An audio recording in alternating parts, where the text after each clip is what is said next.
Imagina esto. Has viajado miles de kilómetros, aterrizando en Pyongyang a bordo de un Ilyushin 60 y dos de Air Koryo, la única aerolínea de una estrella, donde la película de a bordo es una interminable oda a la productividad agrícola. Llegas a tu alojamiento, un edificio de brutalismo imponente como el Hotel Yangdo o Yagdo, y ahí es donde la ironía se pone su mejor traje de gala. Imagina que entras en el ascensor, pulsas el botón de la planta baja, pulsas el botón de tu habitación, pero hay un número que brilla por su ausencia, un dígito borrado de la memoria funcional del edificio, el quinto piso.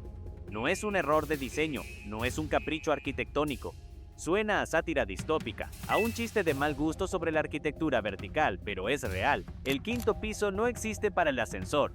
Es un limbo administrativo, un agujero negro funcional en el centro de tu estancia, un silencio cargado de electricidad. Y ese silencio se cierne sobre el nombre de Otto Warmbier. Recuerda ese nombre. Otto Warmbier era un estudiante universitario que, en 2016, fue a Corea del Norte buscando aventura y regresó a casa en un estado vegetativo del que no se recuperó. Su detención, el detonante de su tragedia, ocurrió precisamente allí. El cargo, intentar robar un cartel de propaganda del área de personal. Pero los informes sugieren que su expedición nocturna lo llevó a merodear cerca de ese piso fantasma, el quinto. Si era un almacén, o si era, como insisten los rumores, el centro de escucha y operaciones del Ministerio de Seguridad del Estado, nadie lo dice en voz alta. Pero la consecuencia de cruzar ese umbral invisible es la única prueba que se necesita. En Corea del Norte, un número en un panel de botones marca la frontera entre el turismo inocente y una celda. Desde el momento en que pisas el asfalto del aeropuerto, la vigilancia no es una amenaza futura, es una realidad inmediata y palpable.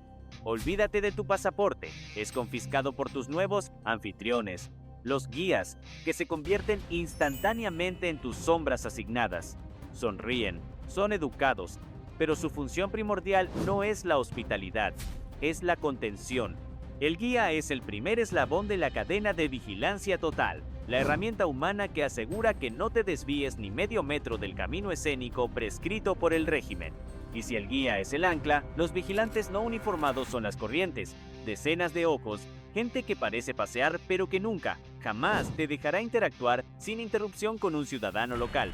Es un ballet perfectamente coreografiado de control social, donde cada ciudadano tiene su papel en la preservación de la burbuja. Incluso la privacidad más básica en tu habitación se siente comprometida. El insomnio te lleva a examinar tu entorno. Y de repente, bajo la moqueta desgastada o detrás de un panel de pared, te encuentras con un cableado dudoso, un amasijo de conexiones que no parecen servir a televisión antigua ni a la lámpara de mesa. Son los tentáculos sutiles del estado de seguridad. Es la sospecha instalada en la pared. Y si te atreves a examinarlo con detenimiento, recuerdas la historia del estudiante Warmbier y la ironía se transforma en escalofrío. En este país, el turismo no es libertad, es una forma de detención suave, y el quinto piso es solo el símbolo más obvio de que aquí alguien siempre está escuchando. Es un destino donde la arquitectura se convierte en geopolítica, y un ascensor que no para es un recordatorio de que algunas puertas deben permanecer cerradas. En este teatro de la vigilancia, donde los hoteles son centros de escucha y los ascensores tienen amnesia selectiva, la figura central que lo orquesta todo no necesita presentarse. Es la culminación de un linaje, una dinastía política que ha elevado el arte del culto a la personalidad a una ciencia exacta inexpugnable. Hablamos de Kim Jong-un, el mariscal. Sus títulos oficiales, recitados con una seriedad que desarma el escepticismo, incluyen el de presidente de la Comisión de Asuntos Estatales, comandante supremo del Ejército Popular de Corea y, por supuesto, secretario general del Partido del Trabajo de Corea. La propaganda lo presenta como un genio militar infalible, un estratega económico visionario y un hombre del pueblo que, a pesar de su estatus divino, se interesa profundamente por los detalles más mundanos de la vida de sus ciudadanos, desde la calidad de las semillas de patata hasta el diseño de un nuevo parque acuático. La imagen propagandística que se vende internamente y con menos éxito hacia afuera es la de un líder cercano y magnánimo, que cabalga caballos blancos sobre picos nevados y que con solo una inspección ocular puede solucionar un problema de producción de maquinaria pesada.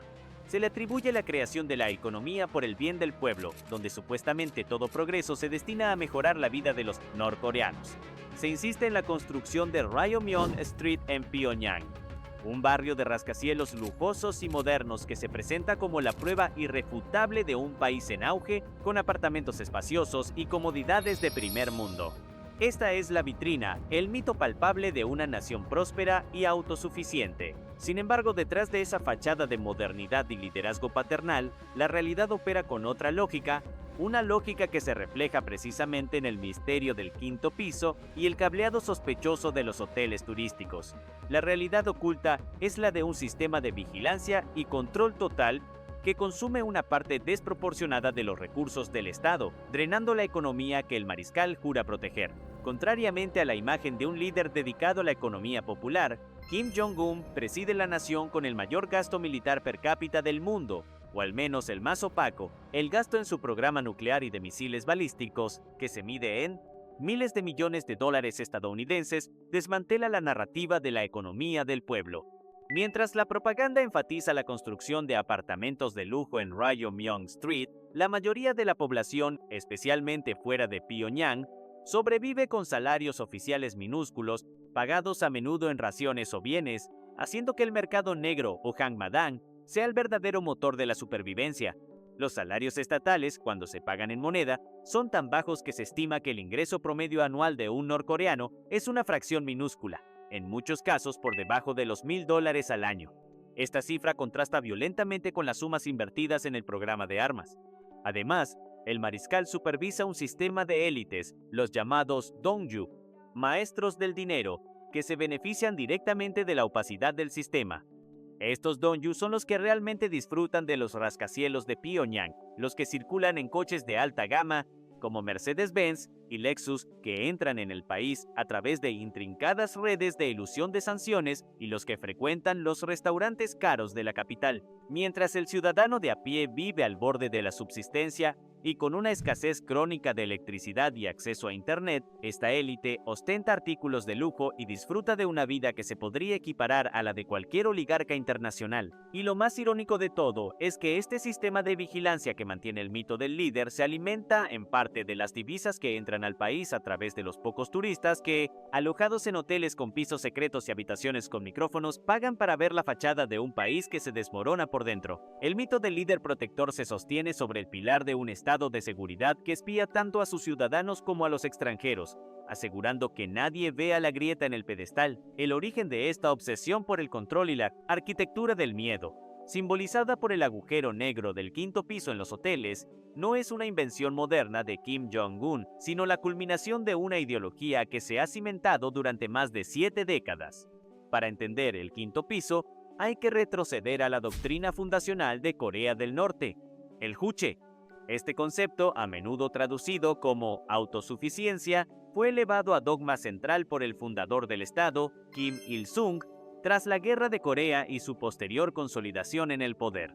Inicialmente, Juche era una respuesta práctica a la dependencia de la Unión Soviética y China, una forma de afirmar que Corea podía trazar su propio camino. Sin embargo, con el tiempo, el Juche evolucionó de una estrategia política a una religión de Estado, donde la lealtad al líder y la autosuficiencia nacional se convirtieron en sinónimos absolutos, justificando cualquier medida de control interno. El giro narrativo se produce cuando la autosuficiencia económica prometida por el Juche fracasa estrepitosamente. A medida que la URSS colapsó y la ayuda de China se hizo menos predecible, Corea del Norte cayó en una crisis económica profunda, culminando en la Gran Hambruna, conocida internamente como la Ardua Marcha, de los años 90, que se cobró cientos de miles de vidas. Este desastre humanitario supuso la ruptura definitiva del pacto social. El Estado no podía alimentar a su pueblo. Ante esta falla catastrófica de la autosuficiencia económica, el régimen se vio obligado a pivotar. Si no podía mantener el control a través de la prosperidad, lo haría a través de la vigilancia y la ideología. La única manera de sobrevivir como régimen fue maximizar el control ideológico y físico sobre la población y, crucialmente, sobre la información. Es en este contexto de post-hambruna y paranoia existencial donde la vigilancia se convierte en una prioridad de seguridad nacional y los hoteles para extranjeros se transforman en piezas clave de la infraestructura de inteligencia. Los visitantes extranjeros, aunque pocos, son la única fuente de divisas fuertes que no provienen de actividades ilícitas. Por lo tanto, el régimen debe atraerlos para obtener euros y yuanes, pero a su vez debe aislarlos y neutralizarlos para que no contaminen ideológicamente a la población ni revelen la verdadera fragilidad del país. Así, el hotel, que es la única ventana que el régimen permite abrir al mundo, se convierte irónicamente en el centro de monitoreo del mundo que entra. El quinto piso, ese espacio prohibido, es la manifestación física y palpable de esta transformación. No es solo que alguien quiera escuchar las conversaciones, es que la propia infraestructura turística ha sido militarizada.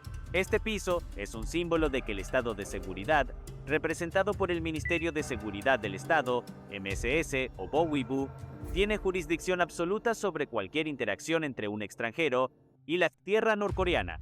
La decisión de hacer el quinto piso inaccesible por ascensor en hoteles como el Yangdo o el Yanggakdo, otro ejemplo famoso con la misma anomalía, es una forma de despiste deliberado. Es una puerta falsa visible, la leyenda urbana, que se propaga entre los turistas con un morbo casi reverencial, cumple una doble función. Por un lado, advierte de forma sutil que hay zonas prohibidas, la señal es más efectiva que un cartel de prohibido el paso que podría ser ignorado. Por otro lado, desvía la atención de la vigilancia menos visible, como el cableado dudoso en las habitaciones, las cámaras ocultas o los propios guías. Se crea un foco de paranoia sobre la quinta planta para que el turista se concentre en el misterio, mientras la vigilancia real ocurre en el cuarto piso o en el pasillo adyacente a su propia puerta. Esta táctica de control basada en la distracción y la advertencia indirecta es la evolución lógica de un estado de Juche que fracasó en su promesa económica y tuvo que redoblar su apuesta por el control mental y físico para sobrevivir. El mito del quinto piso, por tanto, se transforma en el símbolo de la supervivencia del régimen a través de la paranoia institucionalizada. La vigilancia en Corea del Norte no es solo una abstracción política o un pasillo secreto en un hotel. Se manifiesta en detalles cotidianos, específicos y a menudo absurdamente excesivos que solo existen porque el control debe ser absoluto. Consideremos la infraestructura que rodea la experiencia turística y de la élite. Al llegar a tu habitación, la sensación de estar bajo escrutinio se filtra a través de los objetos más banales. El cableado dudoso no es una maraña de cables de extensión, sino a menudo un grupo de alambres discretamente camuflados, a veces detrás de una toma de corriente que parece inactiva o escondida bajo una cenefa de madera.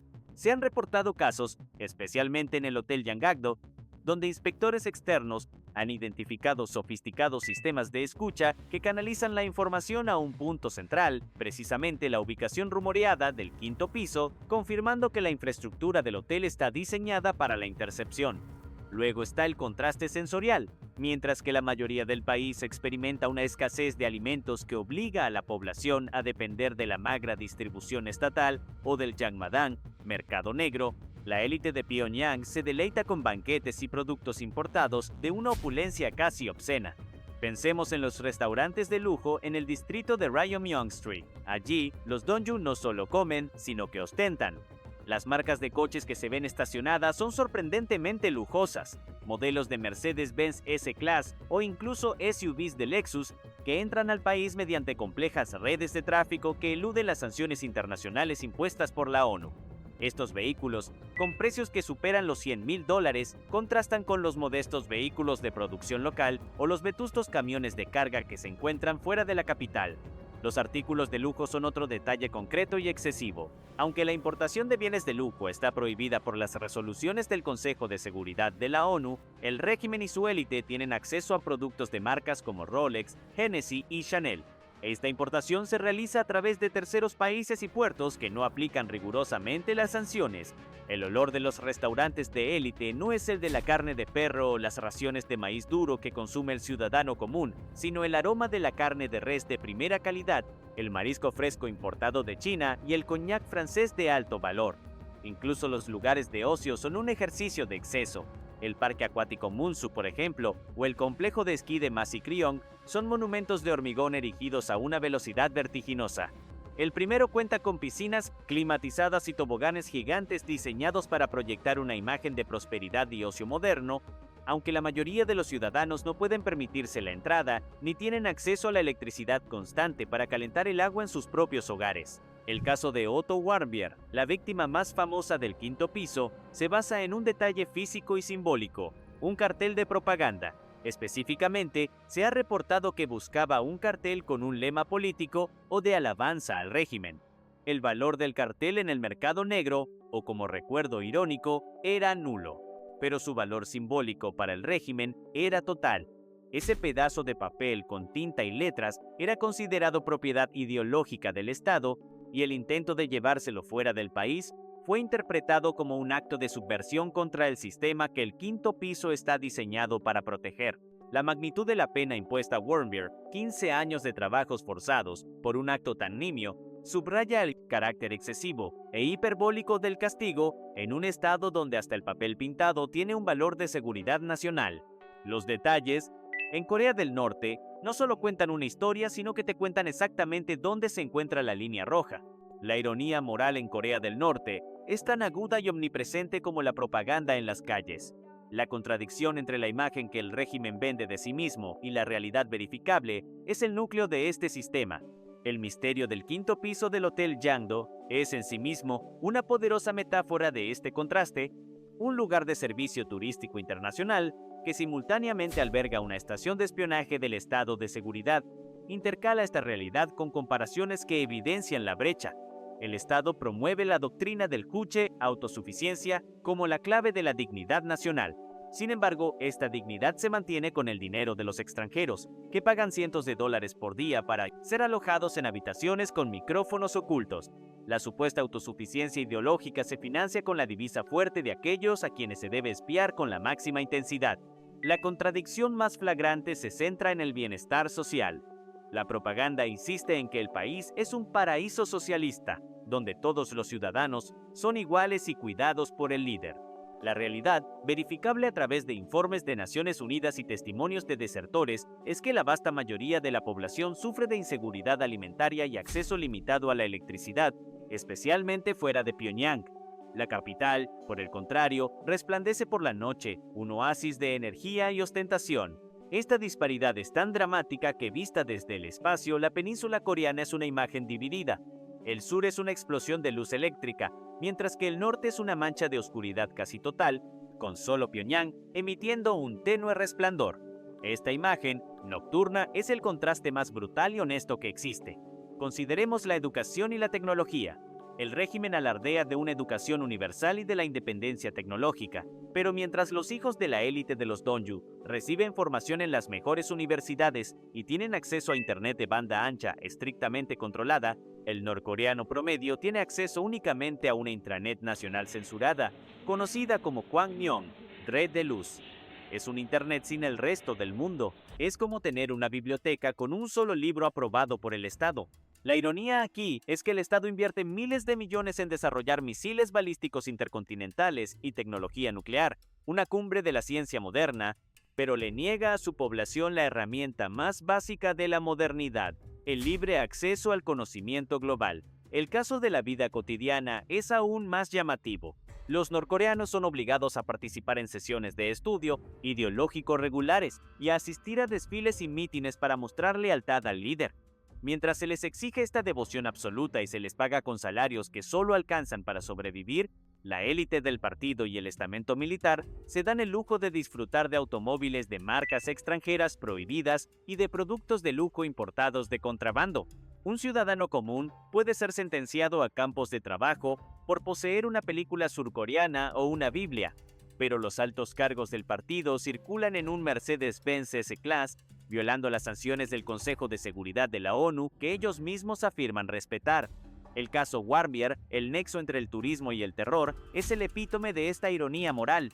Un acto de vandalismo menor, intentar robar un cartel cometido por un extranjero, es castigado con la anulación de su vida, sirviendo como advertencia para todo el que ose desafiar el sistema. Sin embargo, el sistema mismo depende de la corrupción masiva, del comercio ilícito de armas y drogas para obtener divisas. Es decir, el régimen castiga la transgresión menor y simbólica con una severidad extrema, mientras tolera e incluso institucionaliza la transgresión criminal a gran escala para su propia supervivencia económica. La ley, en Corea del Norte, es un arma ideológica que solo se aplica hacia abajo, nunca hacia arriba. La paranoia del régimen y la omnipresencia de la vigilancia no se ilustran mejor que a través de las historias personales de aquellos que han estado en contacto directo con el sistema. Una anécdota particularmente llamativa, documentada por quienes han logrado infiltrarse y salir del país, gira en torno a la confiscación de los pasaportes y la figura del guía turístico. Imagina la escena. Un grupo de turistas extranjeros acaba de llegar al aeropuerto de Pyongyang. La solemnidad de la aduana es palpable, pero el verdadero control comienza cuando se encuentran con sus guías asignados, figuras amables, vestidas con trajes pulcros, cuya sonrisa profesional nunca llega a los ojos. Justo después de las primeras presentaciones, el guía, con total naturalidad, solicita los pasaportes del grupo, excusándose en que es una formalidad necesaria para el registro en el hotel y el cumplimiento de las regulaciones de viaje. Una anécdota contada por un documentalista que logró acceder al país y se centró en la vida cotidiana de sus sombras, ilustra la absoluta servidumbre de los guías al sistema de vigilancia. Durante un paseo por el gran monumento de la colina Mansu, donde se alzan las gigantescas estatuas de bronce de los líderes eternos, el turista intentó entablar una conversación inocente y prolongada con un transeúnte local que se había detenido a mirar. El guía, generalmente afable y paciente, intervino con una velocidad casi robótica. La frase exacta que el guía pronunció, capturada en el informe, fue: "Por favor, no moleste al ciudadano, ya ha completado su cuota de devoción por hoy y debe regresar a su puesto de trabajo". Su itinerario ha sido aprobado por la Oficina de Seguridad y su interacción no estaba incluida en el plan del día. Esta anécdota es escalofriante por la naturalidad con que se revela la mecánica del control. El ciudadano no es un individuo con libertad de movimiento, sino alguien que ha completado su cuota de devoción, como si la lealtad fuera una tarea laboral que tiene horario de entrada y salida. La frase no es una reprimenda diplomática, sino una declaración de hecho sobre la realidad norcoreana. La vida cotidiana está tan meticulosamente planificada y regimentada que cualquier interacción espontánea con un extranjero se considera una violación del plan del día aprobado por la Oficina de Seguridad. El turista, al no tener su pasaporte, el documento que certifica su identidad y le otorga la libertad de movimiento en cualquier otro país, se encuentra en un estado de detención blanda. El pasaporte convierte en una garantía de buena conducta. El guía no solo lo custodia, sino que lo utiliza como palanca psicológica. La idea de intentar recuperar ese documento o de rebelarse es inmediatamente vinculada a la severidad del sistema de seguridad que, como se rumorea, opera justo encima de ellos, en el misterioso quinto piso. Otro detalle asociado a esta vigilancia es el ritual de la despedida. Al final del viaje, el guía devuelve el pasaporte con una sonrisa aún más forzada que a la llegada. La ironía final radica en la sugerencia, también documentada en múltiples relatos, de que el guía, al entregar el documento, a menudo comenta: "Esperamos que su visita le haya permitido comprender la verdad de nuestro país. Recuerde que hemos sido sus ojos y sus oídos durante su estancia". Este comentario, que puede sonar como un cliché de gratitud, es en realidad una declaración velada de la vigilancia total a la que el extranjero ha sido sometido. El guía no solo ha sido facilitador, sino también un agente activo de la seguridad del Estado, confirmando que la experiencia turística es, esencialmente, una visita guiada por una cárcel a cielo abierto. La frase, irónica y cargada de doble sentido, es el sello final que confirma que todo, desde la primera a la última hora, estaba bajo estricto control. El detalle del quinto piso, inaccesible por ascensor y sospechoso de albergar centros de espionaje, no es una mera curiosidad arquitectónica o un capricho sádico de un planificador de hoteles. Este misterio sirve al régimen de Corea del Norte de una manera profunda, simbolizando la naturaleza dual y autoconservadora del Estado. Su función primordial es la de ser una advertencia codificada y un centro de control logístico al mismo tiempo. En la primera lectura, el quinto piso es la manifestación física del estado de seguridad invisible. Al ser el único piso al que el ascensor no puede ir, funciona como un interruptor mental. Crea un punto de singularidad y paranoia para el visitante, garantizando que el turista extranjero mantenga un nivel de cautela elevado en todo momento. El hecho de que sea un rumor persistente, confirmado por el arresto de Otto Warmbier tras acercarse a esa zona, significa que el régimen ha externalizado el trabajo de la amenaza. No necesita guardias armados en la puerta de cada habitación, simplemente necesita el rumor del quinto piso. Es una ingeniería del miedo preventiva. Si el turista sabe que existe un piso prohibido con consecuencias catastróficas, asumirá que la vigilancia es total en todos los demás pisos, incluyendo el cableado dudoso en su propia habitación. El misterio se convierte en una herramienta de control psicológico más barata y más efectiva que la presencia policial explícita. En la segunda lectura, y la más cínica, El quinto piso simboliza la separación de la élite y la funcionalidad, la capacidad de un grupo selecto de agentes del Ministerio de Seguridad del Estado, MSS, para operar y vivir en un espacio dentro de una infraestructura internacional, totalmente aislados del resto de los huéspedes y del personal ordinario, habla del poder incuestionable de la cúpula de seguridad. Es un recordatorio de que existe un nivel de la sociedad norcoreana que opera fuera de las normas y regulaciones a las que está sujeta el ciudadano común. Ellos son los ojos y oídos de la nación, y su estatus les permite violar la regla de oro de la privacidad, incluso en los hoteles de mayor rango. Además, el hecho de que el narrador y su compañera logren infiltrarse por las escaleras, descubriendo un pasillo de aspecto industrial y sensible, y siendo luego sorprendidos por alguien que huye y bloquea la puerta, confirma que el espacio está activo y dedicado a funciones no turísticas. No es un almacén abandonado, es una operación en curso. Esto proporciona una doble capa de autenticidad a la leyenda. El misterio es real y su propósito es el espionaje. Finalmente, este detalle de la arquitectura dual encapsula la gran paradoja del sistema. Corea del Norte se proyecta como una nación unificada bajo una ideología de hierro donde la autosuficiencia es el lema. Sin embargo, para mantener esa ilusión, debe depender de la desconfianza total, del espionaje constante, a los pocos extranjeros que entran y de la existencia de una jerarquía donde la seguridad del régimen está literalmente encima de cualquier noción de hospitalidad o normalidad. La frase que sintetiza la paradoja de este sistema es simple. En Corea del Norte, la única hospitalidad garantizada es la vigilancia. El fenómeno de la vigilancia total y el secretismo arquitectónico, como el del quinto piso, está intrínsecamente ligado a la longevidad del régimen de Kim Jong-un y, por lo tanto, su proyección futura debe analizarse a la luz de las tendencias internas y las presiones internacionales. A nivel interno, la práctica de la vigilancia no solo se mantendrá, sino que es probable que se modernice y se digitalice. Corea del Norte, aunque tecnológicamente rezagada en términos de acceso civil a Internet, ha demostrado ser sorprendentemente competente en el desarrollo de capacidades cibernéticas. Los informes de inteligencia sugieren que el país ha invertido fuertemente en software de vigilancia digital para monitorear a su propia población a través de la intranet nacional, el Kwangmyong, y para infiltrar las redes Wi-Fi de los hoteles. Es probable que el cableado dudoso de las habitaciones se complemente cada vez más con dispositivos de escucha digital más pequeños y sofisticados, difíciles de detectar visualmente. La consecuencia directa de esta digitalización es la intensificación del control ideológico. La preocupación principal del régimen es la contaminación ideológica, especialmente por parte de la cultura surcoreana, o la Hallyu. En 2020, el régimen promulgó la Ley de Rechazo de la Cultura Reaccionaria, que impone penas draconianas, incluyendo la pena de muerte por consumir o distribuir contenido de entretenimiento surcoreano. Esto demuestra que la vigilancia ya no se limita a escuchar conversaciones sobre política, sino que se extiende a controlar los hábitos de consumo cultural de sus ciudadanos.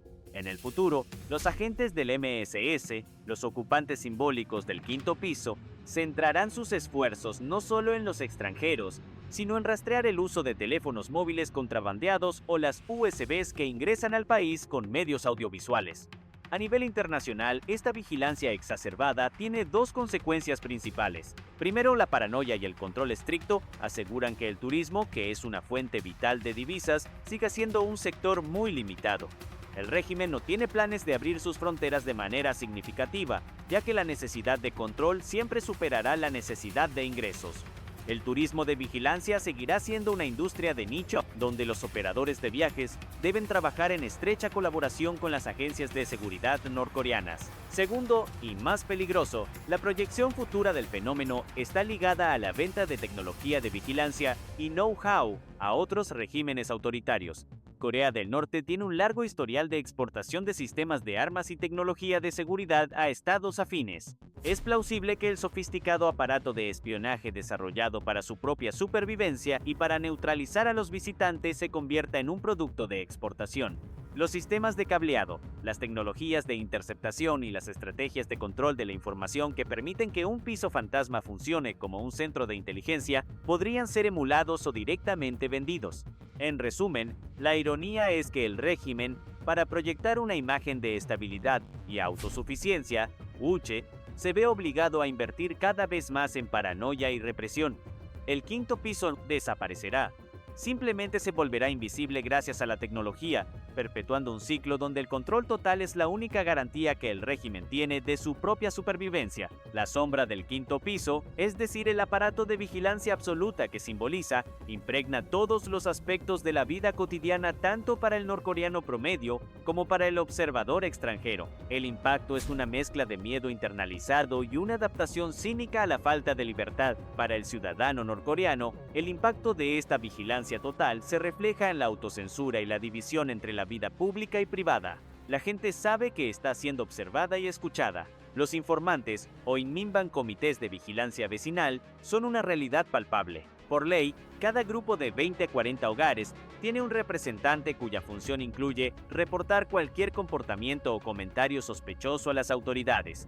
Esto crea un entorno de desconfianza profunda donde incluso las conversaciones familiares deben ser cautelosas. La gente habla en susurros sobre política o la escasez de alimentos, a menudo usando metáforas o jerga codificada para evitar ser comprendidos por un oído indiscreto. La vida se segmenta estrictamente. En público, se observa una devoción obligatoria con cuotas de rendimiento ideológico, como la anécdota del ciudadano que ha cumplido su cuota de devoción por hoy. En privado, la supervivencia depende del Hangmadang, mercado negro, que es, irónicamente, la única economía funcional. Aunque el comercio privado es ilegal en principio, el Estado lo tolera de facto porque lo necesita para mantener a la población. Sin embargo, esta tolerancia viene con un precio: la certeza de que las autoridades pueden intervenir en cualquier momento, confiscar bienes o imponer castigos si un vendedor se vuelve demasiado exitoso o si se necesita hacer un ejemplo. El mercado es una zona de alto riesgo donde el ciudadano opera al borde de la ley, siempre bajo la amenaza de la vigilancia. Para el observador extranjero, la vigilancia impacta la vida cotidiana de una manera diferente. Convierte cada interacción en una experiencia performativa.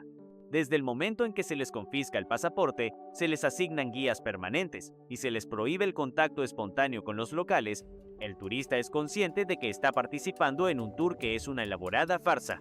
El intento de la narración de infiltrarse en el quinto piso a través de las escaleras es un ejemplo de la frustración que esta vigilancia impone. Los extranjeros no pueden ir a donde quieren, no pueden comer donde quieren, y solo pueden fotografiar lo que el guía considera digno. La presencia de docenas de vigilantes no uniformados, personas que parecen inocentes pero cuya misión es detener cualquier interacción espontánea, convierte las calles de Pyongyang en un set de filmación donde el turista es el actor principal de un documental controlado. La consecuencia más insidiosa de este sistema es que incluso la pequeña rebeldía, como tomar una foto no autorizada, se siente como un acto de subversión masiva. El temor que inspiran las historias de extranjeros detenidos, no solo Warmbier, sino también otros por actos como dejar una Biblia o tomar una foto no permitida, es el mecanismo que asegura el cumplimiento. El turista vive en una burbuja de miedo controlado, sabiendo que la frontera entre el turista y el prisionero es tan delgada como la puerta de una escalera industrial que lleva al quinto piso. Es una vida cotidiana donde el silencio, la cautela y la sonrisa forzada son las monedas de cambio universales. El sistema de vigilancia total en Corea del Norte, simbolizado por el misterio de la quinta planta y el control absoluto sobre los movimientos de los extranjeros, no es del todo único en la historia, pero su persistencia y la intensidad con la que se aplica en la era digital sí lo vuelven un caso extremo. Al comparar este fenómeno con otros países o situaciones históricas, su rareza y su normalidad dentro de un contexto autoritario se contextualizan mejor. Normalidad en el totalitarismo histórico. La práctica de la vigilancia arquitectónica tiene un precedente claro en la Guerra Fría. En la antigua Alemania del Este, RDA, el Ministerio para la Seguridad del Estado, conocido como la Stasi, mantenía una red de espionaje masivo que incluía la intervención de líneas telefónicas, la apertura de correo y una extensa red de informantes no oficiales, los llamados Inoffizielle Mitarbeiter, MENO. La Stasi operaba centros de escucha camuflados en edificios normales. Lo que distingue a la Corea del Norte actual es la burda obviedad de la vigilancia, como el quinto piso sin ascensor o el cableado sospechoso, mientras que la Stasi intentaba la sutileza tecnológica para que las víctimas no supieran que estaban siendo observadas. El régimen norcoreano utiliza estos fallos deliberados para generar paranoia preventiva. El misterio del quinto piso es un dispositivo de advertencia. Rareza en el contexto económico. El contraste más dramático se da en la función económica de la vigilancia. En la mayoría de los países con regímenes de partido único, como China, La vigilancia masiva se aplica para mantener la estabilidad política mientras se fomenta agresivamente el crecimiento económico y el comercio internacional. El sistema chino utiliza sofisticadas tecnologías de reconocimiento facial y monitoreo en línea, pero al mismo tiempo facilita la inversión extranjera masiva y el turismo a gran escala. Corea del Norte invierte en vigilancia para limitar el comercio y el contacto, no para facilitarlo. El régimen solo permite un número minúsculo de turistas, apenas unos miles al año antes de la pandemia, y los aísla con una burbuja de control tan densa que el ingreso de divisas es mínimo en comparación con el costo de mantener el aparato de seguridad. Esto demuestra que la supervivencia ideológica es, por mucho, más importante que la prosperidad económica, una rareza en el mundo moderno. Su PIB per cápita es una fracción minúscula en comparación con sus vecinos, incluyendo la Corea del Sur democrática, un país que no impone un sistema de vigilancia estatal similar a sus visitantes. El caso del pasaporte y la soberanía. La confiscación inmediata de pasaportes a la llegada es otra rareza extrema, incluso entre naciones autoritarias. En la mayoría de los países, el pasaporte es un documento inviolable que certifica la soberanía del viajero. El acto de tomar el pasaporte y dárselo a un guía equivale a una suspensión temporal de la soberanía personal y un acto simbólico de que el control del Estado norcoreano se impone sobre la ciudadanía extranjera. Se convierte, como se mencionó, en un estado de detención blanda, algo que no es común incluso en otros estados policiales.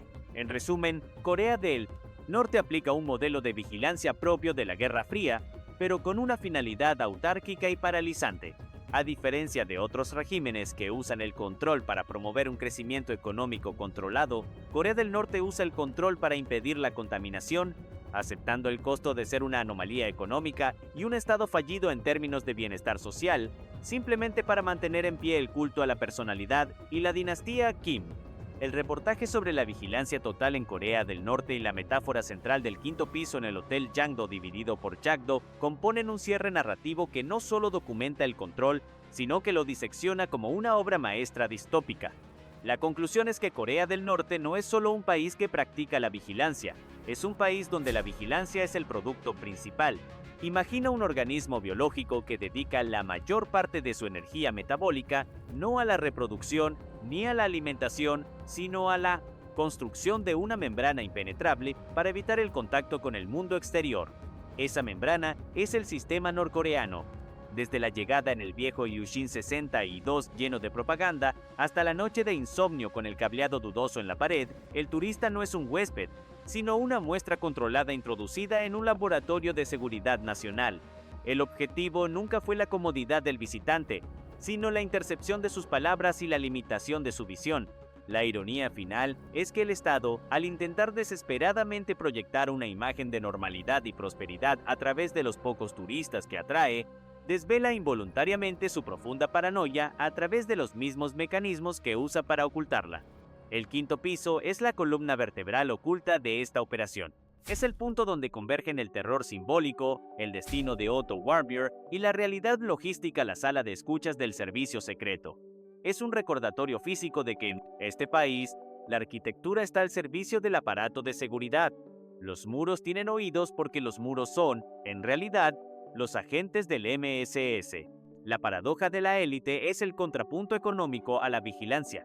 Mientras el régimen exige a la población la más estricta autosuficiencia, juche, y sobrevive con salarios pagados en raciones, los ocupantes del hotel, tanto los vigilados como los vigilantes, forman parte de un sistema que depende del contrabando de coches de alta gama, licores prohibidos y el flujo de divisas para su propia subsistencia.